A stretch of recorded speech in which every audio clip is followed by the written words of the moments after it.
Mais je voulais en venir aux tâches que je voulais fixer au féminisme. En sachant que, comme à l'université, c'est pas grave, je peux dire n'importe quoi parce que personne n'est obligé de m'entendre. Eh bien, le féminisme a plusieurs défis, bien sûr. D'abord, c'est celui de dénoncer sans arrêt cette propagande, celui de s'opposer au retour de bâton, celui de défendre les quelques acquis qu'il a conquis,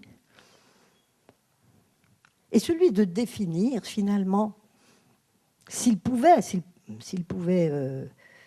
aller de l'avant. Mais le problème, c'est qu'en ce moment, en tous les cas en France, le féminisme a du mal à aller de l'avant parce qu'il essaye surtout de ne pas être poussé dans les cordes, de ne pas être renvoyé à des situations antérieures, à définir là où il voudrait aller, s'il pouvait aller quelque part. D'abord, il faudrait que le féminisme existe, c'est-à-dire qu'il y ait des militantes. Bon. Il en reste. Mais il faut qu'ils définissent, et ceci doit être fait sans arrêt. Il faut qu'ils définissent comment, que ces militantes définissent comment elles veulent travailler.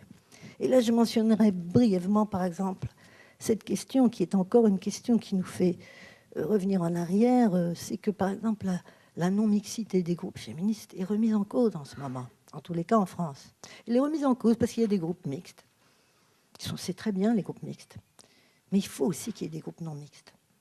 La plupart des questions que le mouvement féministe a soulevées n'auraient jamais pu être soulevées, c'est-à-dire définies comme problèmes dans des groupes mixtes. C'est seulement dans des groupes non mixtes, ces groupes de parole, ces groupes de conscience, de conscientisation, quelle que soit la façon dont on les appelle, qu'ils ont pu être définis. Donc il faut que ces groupes non mixtes existent absolument.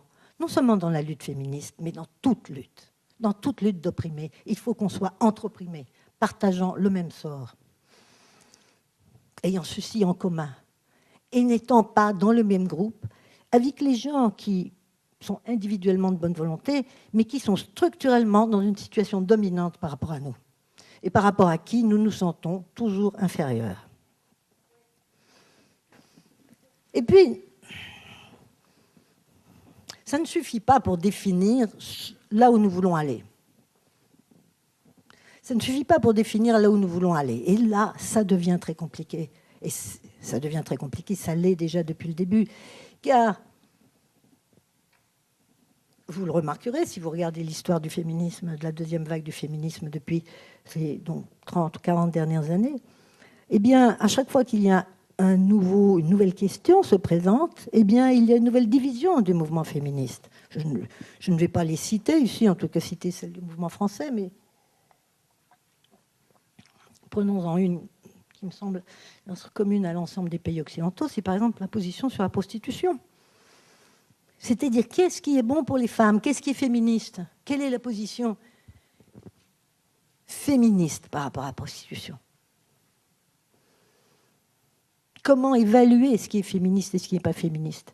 Est-ce que être féministe, c'est écouter la parole des prostituées, écouter la parole des prostituées qui disent qu'elles veulent en faire un métier à part entière, ou est-ce que c'est écouter la parole d'autres prostituées, généralement ex-prostituées, et des femmes non prostituées qui disent non, ça ne peut pas être un métier, c'est pas possible, on ne peut pas dire que c'est vers cet avenir-là qu'on veut aller.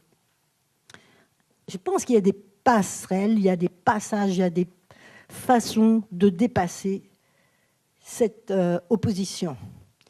Encore faudrait-il y travailler. Mais ce que je veux dire, c'est que avec la meilleure volonté du monde, il y a des choses sur lesquelles nous ne sommes pas forcément d'accord.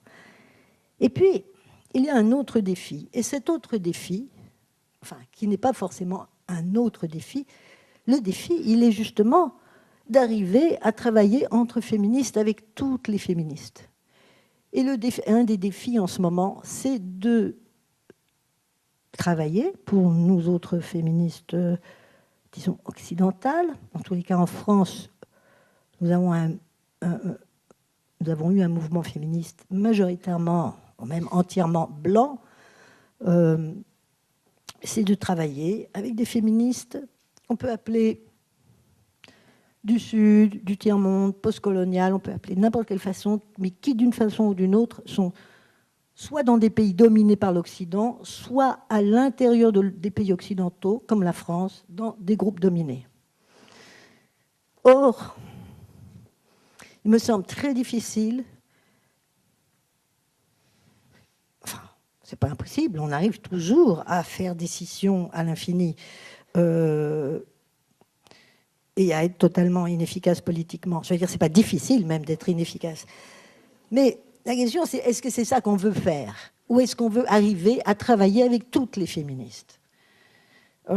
C'est un défi que le mouvement féministe dans son ensemble, certaines parties du mouvement féministe en France, mais ont relevé, c'est un défi que d'autres n'ont pas relevé. Or, en ce moment, en France, il y a une grande agitation qui